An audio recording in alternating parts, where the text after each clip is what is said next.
ప్రేమ వలపు 14వ భాగం. తనకి ఆస్తిమీద హక్కు వచ్చే లోపుగా తనని లేకుండా చేసేయడమే అందుకు ఉపాయం. మేం సీరియస్ గా ఆ ప్రయత్నంలో ఉండగానే తను ఇల్లు విడిచి వెళ్ళిపోయింది లాయరుగారు. విచారంగా అంది పంకజం. దానర్థం ఒకటే. తనకి మీ ప్రయత్నాల గురించి తెలిసిపోయే అలా వెళ్ళిపోయింది. మీకెంత మాత్రం ఏ అనుమానం రాకుండా ఎలా వెళ్ళిపోయిందో చూసారా? ఆ అమ్మాయి స్థానంలో ఇంకెవరైనా అయి ఉంటే నేను చెప్పలేను. కాని ఈ సుస్మిత మాత్రం చాలా తెలివైన పిల్ల. ఇంత తెలివిగా మీ దగ్గరి నుండి తప్పించుకుని వెళ్ళిపోయిందంటే మీ ఉద్దేశాలన్నీ తనకి తెలిసిపోయే ఉంటాయి. ఆస్తంతా తన చేతిలోకి రావడానికి 22 రాగానే ఎవర్నో ఒకళ్ళని పెళ్లి చేసుకోవడానికి సిద్ధం చేసుకునే ఉండి ఉంటుంది. ఇంకా ఆస్తంతా తన చేతిలోకి రాగానే ఏం చెయ్యాలో కూడా మంచి ఆలోచనతోనే ఉండి ఉంటుంది. మీరు జాగ్రత్త పడకపోతే మిమ్మల్ని జైలుకి పంపించకుండా కేవలం రోడ్ మీదకి నెట్టేసి ఊరుకుంటే మీరు అదృష్టవంతులనే చెప్పాలి. శతకోటి అన్నాడు. మీరు చెప్పింది వినడానికి చాలా చేదుగా ఉన్నా అక్షర సత్యాలని మాత్రం చెప్పక తప్పదు. వసంతరావు అన్నాడు. నేనెప్పుడూ మీ శ్రేయోభిలాషిని. మీకెప్పుడు ఏ సహాయం కావాలన్నా సిద్ధంగా ఉంటాను. ప్రస్తుతానికి సెలవు ఇప్పించండి అని చెప్పి శతకోటి అక్కడ నుండి వెళ్ళిపోయాడు. విన్నారుగా ఆ లాయర్ చెప్పింది. ఇప్పుడు ఏం చేద్దామంటారో మీరే చెప్పండి. కుర్చీలో వెనక్కి జారగిలబడుతూ చిరాగ్గా అడిగింది పంకజం. నీ ప్రయత్నాలు ఎంతవరకు వచ్చేయిరా? తన జాడ ఏమన్నా తెలిసిందా? కొడుకు మొహంలోకి చూస్తూ అడిగాడు వసంతరావు. కొంచెంగా కూడా తెలియలేదు. ఎన్ని రకాలుగా కావాలో అన్ని రకాలుగాను ప్రయత్నాలు చేస్తూనే ఉన్నాను. నిట్టూరుస్తూ అన్నాడు శేషేంద్ర. అదెంత తెలివైనది అంటే ఫోన్ సిమ్ కూడా డిస్ట్రాయ్ చేసేసి ఎక్కడో పారేసి ఉంటుంది. మనం ట్రాక్ చెయ్యడానికి వీలు లేకుండా. అందుకనే ఎన్నిసార్లు ఫోన్ చేసినా నాట్ రీచబుల్ అనే వస్తుంది ఆమె ఫోన్. ఆస్తంతా తన చేతికి వచ్చి తనేదో ఒకటి చేసేలోపే మనం ఏదో ఒకటి చెయ్యకపోతే మనం ముగ్గురం ఏ గుడి ముందో 3 చిప్పలు పట్టుకుని కూర్చోవాలన్న విషయానికి గుర్తుంచుకుంటే మీ ప్రయత్నాల్లో వేడి వస్తుంది. వెటకారంగా అంది పంకజం. మేము మా ప్రయత్నాలు చేస్తూనే ఉన్నాం. నువ్వు అనవసరంగా మా మెదళ్ళు తినేకు కోపంగా అన్నాడు వసంతరావు. ఆ తరువాత అది ఇది ఆ ముగ్గురు మాట్లాడుకుంటూ ఉన్నా ప్రశాంతంగా మాత్రం ఉండలేకపోయారు. తనూజని రమ్మన్నావంట. అది ఫోన్ చేసి చెప్పింది. వంటిట్లో మదన్ డైనింగ్ టేబుల్ దగ్గర కుర్చీలో కూచుని కాఫీ సిప్ చేస్తుంటే అతనికి ఎదురుగుండా తాను ఒక కాఫీ కప్పుతో కూచుంటూ అంది వనజ. అవును వదినా. ఎంత చెప్పినా చిట్టిరాణి దెయ్యంగా మారి ఆ మామిడి చెట్టు మీద ఉందన్న పాట మానడం లేదు సుస్మిత. తను సైకాలజిస్ట్ కదా. తను వస్తే కొంత ఉపయోగంగా ఉంటుందని కాఫీ కప్పు డైనింగ్ టేబుల్ మీద పెట్టి అన్నాడు మదన్. అది ఎంఏ సైకాలజీతో చేసింది. సైకాలజిస్టుగా ప్రాక్టీస్ పెట్టలేదు. దానికి అంతమటుకు తెలిసి ఉంటుందని నేను అనుకోవడం లేదు. కాఫీ సిప్ చేస్తూ మధ్యలో అంది వనజ. సుస్మిత చిన్న ప్రాబ్లెంకి తనూజ సరిపోతుందిలే వదినా నవ్వాడు మదన్. అంతే కాకుండా సుస్మితకి కొంతకాలం పాటు మంచి తోడుగా కూడా ఉంటుందని రమ్మన్నాను. నువ్వు చెప్పింది నిజమే అయినా దాని పొగరు నీకు తెలుసు కదా. ఎందుకు మా అమ్మ నాతో పెద్ద గొడవ పెట్టుకుని తనని తీసుకుని వెళ్ళిపోయిందో నువ్వు మర్చిపోయావా?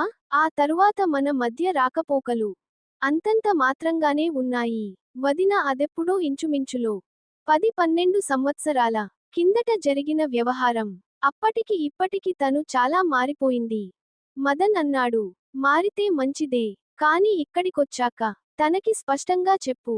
వంశీని తను మళ్ళీ ఇన్సల్ట్ చేసినా లేదా తనతో మిస్బిహేవ్ చేసినా అంత బాగా మాత్రం ఉండదు. తన 2 కాళ్ళు విరిచి చేతిలో పెడతాను కోపంగా అంది వనజ. ఆ విషయానికి తనకి ఆ రోజునే బాగా అర్థం అయింది. వంశీ జోలికి పోయే సాహసం పొరపాటున కూడా చెయ్యదు. నవ్వుతూ అన్నాడు మదన్. వాళ్ళిద్దరూ అలా మాట్లాడుతూ ఉండగా అక్కడికి సుస్మిత వచ్చి వనజ పక్కన ఉన్న కుర్చీలో కూచుంది. నీకిక్కడ అంతా బాగానే ఉంది కదా. ఏం కావాల్సి వచ్చినా మొహంమాట పడకుండా అడుగు. అక్కడి నుండి లేచి స్టవ్ దగ్గరికి వెళుతూ అంది వనజ. నాకసలు అడిగే ఛాన్స్ ఇస్తున్నారా? అడక్కుండానే అన్ని అమరుస్తున్నారు కదా. అప్పుడు సుస్మిత నవ్వు మదన్ కే కాదు వనజకి కూడా మనోహరంగా అనిపించింది. నా మామ్ డాడ్ లతో నాకు ఆ ఇంట్లో సెక్యూర్డ్ గా, హ్యాపీగా ఎలా ఉండేదో నాకిప్పుడు ఇక్కడ అలాగే అనిపిస్తూ ఉంది. చాలా రోజుల తరువాత నాకలాంటి హ్యాపీ ఫీలింగ్ మళ్ళీ కలిగింది. వనజ తనకిచ్చిన కాఫీ కప్పు తీసుకుంటూ అంది సుస్మిత. నీ ఆస్తంతా ఇప్పటివరకు అనుభవించి, నీకు స్వంత మామయ్య అయి ఉండి కూడా, నిన్ను చంపాలని చూస్తున్నాడంటే, అతనెంత దుర్మార్గుడు. సుస్మిత పక్కనే మళ్ళీ కూచుంటూ అంది వనజ. అప్పటికే తన కాఫీ తాగేసింది. నా మామయ్య మాత్రమే కాదు, నా అత్తయ్య నా బావ కూడా అలాంటివాళ్లే. కాఫీ సిప్ చేస్తూ అంది సుస్మిత. కేవలం దేవుడి దయవల్ల మాత్రమే ఇప్పటికే వాళ్ళు నన్ను ఏదోకటి చేసేయలేదు. అది మాత్రం నిజం. కానీ నువ్విక్కడికి వచ్చావు కదా, నీకింక ఎటువంటి ప్రమాదం ఉండదు. నువ్వు మా మదన్కి ఇంతగా కావాల్సిన దానివి అని తెలిసాక, నీ మీద ఈగ కూడా వాలనిచ్చే ప్రసక్తి లేదు. దృఢంగా అంది వనజ. Thanks aunty. కృతజ్ఞతాపూర్వకంగా చూస్తూ అంది సుస్మిత. నువ్వు నాకు ఏ విషయానికి థాంక్స్ చెప్పొద్దు. ఇప్పుడు మనమంతా ఒకటే ఫ్యామిలీ. అలా అన్నాక మదన్ మొహంలోకి చూసింది వనజ. నేను తనని ఊళ్ళోకి తీసుకెళ్తున్నాను. అలా టెంపుల్కి వెళ్ళి, ఇంకా మనకి బాగా కావాల్సిన 1-2 కుటుంబాలకి పరిచయం కూడా చేసి తీసుకువస్తాను. చాలా మంచి ఆలోచన వదినా. చిరునవ్వుతో తలూపాడు మదన్. మీరిద్దరూ వచ్చేప్పటికి తనూజ కూడా వచ్చేసి ఉంటుంది. తనీరోజే రావడం నాకు చాలా ఆనందంగా ఉంది. తనని కలుసుకోవాలని నాకు చాలా ఆసక్తిగా ఉంది. ఉత్సాహంగా అంది సుస్మిత. అప్పటికే తనూజ ఆ ఇంటికి వస్తున్న విషయానికి మదన్ సుస్మితకి చెప్పాడు. అప్పుడప్పుడు కొంచెం తిక్కగా ప్రవర్తిస్తూ ఉంటుంది. నిన్నేమన్నా హర్ట్ చేస్తే చెప్పు, 2 చెంపలు వాయించేస్తాను దానికి. వనజ అంది.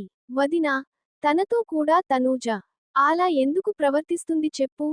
తను ఎంఏ సైకాలజీ డిస్టింక్షన్లో పాసయింది.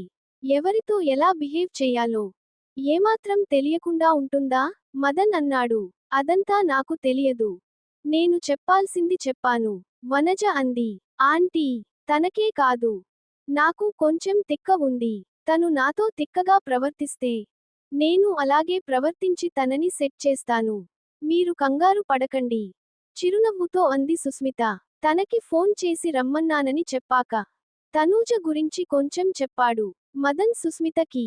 ఒక్కోసారి తను చాలా మొండిగా ప్రవర్తిస్తుంది. ఎదుటివాళ్ల ఫీలింగ్స్ గురించి పట్టించుకోదు. నీతోటేమన్నా అలా ప్రవర్తిస్తే నాకు చెప్పు. నేను సరి చేస్తాను. అప్పుడు వనజకి చెప్పినట్టుగానే చెప్పింది సుస్మిత మదన్కి కూడా. అయితే నువ్వింకిందులో కనగారు పడాల్సిందేమీ లేదు. మీరిద్దరూ టెంపుల్కి, ఇంకా ఊరంతా చూసి రండి. మదన్ చిరునవ్వుతో అన్నాడు.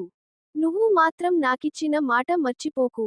నేను పర్లేదని చెప్పేవరకు ఆ తోటవైపు కూడా వెళ్ళడానికి వీల్లేదు.